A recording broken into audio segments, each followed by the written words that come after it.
Concupiscence, reduction of a perennial call. General Audience number 40 of September 17th, 1980. In the last reflection, we asked, what is the concupiscent desire about which Christ speaks in the Sermon on the Mount, Matthew chapter 5, verse 27 to 28? We recall that he speaks about it in relation to the commandment, you shall not commit adultery. The very act of desiring, more precisely looking to desire, is defined as adultery committed in the heart. This gives us much food for thought. In the preceding reflections, we said that by expressing himself in this way, Christ wanted to point out to his listeners the detachment from the spousal meaning of the body experienced by man, in this case, by the male, when he gives in to the concupiscence of the flesh with an interior act of desire. The detachment from the spousal meaning of the body at the same time brings with it a conflict with its dignity as a person, an authentic conflict of conscience. At this point, it becomes clear that the biblical, and thus also the theological meaning of desire, differs from the purely psychological one. The psychologist describes desire as an intense orientation toward the object caused by its characteristic value. In the case considered here, it is caused by its sexual value. It seems that we find such a definition in the majority of works devoted to these topics. The biblical description, by contrast, while not underrating the psychological aspect, emphasizes above all the ethical one, given that there is a value that suffers harm. Concupiscent desire, I would say, is the deception of the human heart with regard to the perennial call of man and woman to communion through a reciprocal gift, a call that has been revealed in the very mystery of creation. Thus, when in the Sermon on the Mount, Matthew chapter 5, verses 27 to 28, Christ refers to the heart or to the inner man, his words do not cease to be charged with that truth about the beginning, to which he had referred the whole problem of man, woman, and marriage in answer to the Pharisees from Matthew chapter 19, verse 8. The perennial call, which we have tried to analyze following Genesis, above all Genesis chapter 2, verse 23 to 25, see Theology of the Body Audiences 9 through 19, and in some way also the perennial reciprocal attraction of the man to femininity and of the woman to masculinity, is an invitation mediated by the body. But it is not the desire signified by the words of Matthew chapter 5, verse 27 to 28. Desire, as a realization of concupiscence of the flesh, also and above all in the purely interior act, diminishes the meaning of what this invitation and this reciprocal attraction were, and substantially do not cease to be. The eternal feminine, das ewig weibliche, just like for that matter, the eternal masculine, tends to, even on the level of historicity, to free itself from mere concupiscence and seeks a place of affirmation on the level proper to the world of persons.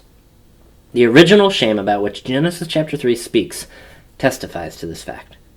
The dimension of the intentionality of thoughts and hearts constitutes one of the main guiding threads of universal human culture. Christ's words in the Sermon on the Mount confirm precisely this dimension. Nevertheless, these words clearly say that desire is part of the reality of the human heart. When we say that in comparison with the original reciprocal attraction of masculinity and femininity, desire represents a reduction, what we have in mind is an intentional reduction, a restriction, as it were, or closure of the horizon of the mind and the heart. It is, in fact, one thing to have the consciousness that the value of sex is part of the whole richness of values with which a feminine being appears to a man. It is quite another thing to reduce the whole personal richness of femininity to this one value, that is, to sex as the fitting object of the satisfaction of one's own sexuality. One can apply the same reasoning to what masculinity is for the woman, although the words of Matthew 5, 27 to 28 refer directly only to the other relation. The intentional reduction is, as one can see, above all, of an axiological nature.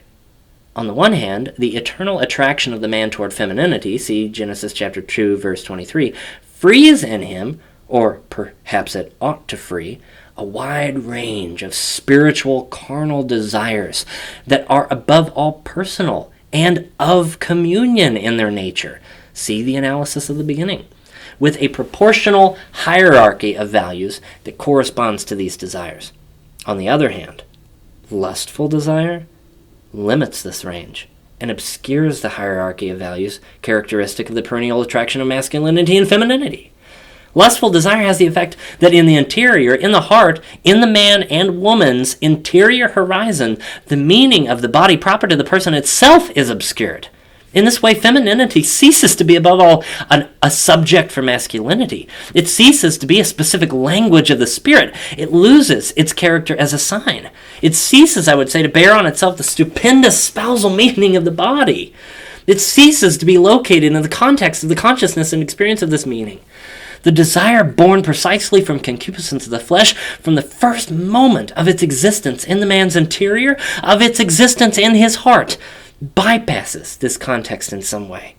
To use an image, one could say it tramples on the ruins of the spousal meaning of the body and of all its subjective components.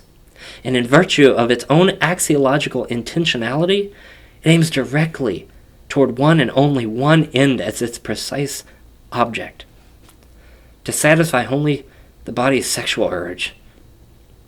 According to the words of Christ, Matthew chapter 5, verse 27 to 28, such an intentional and axiological reduction can occur already in the sphere of a look, of looking, or rather in the sphere of a purely interior act expressed by looking.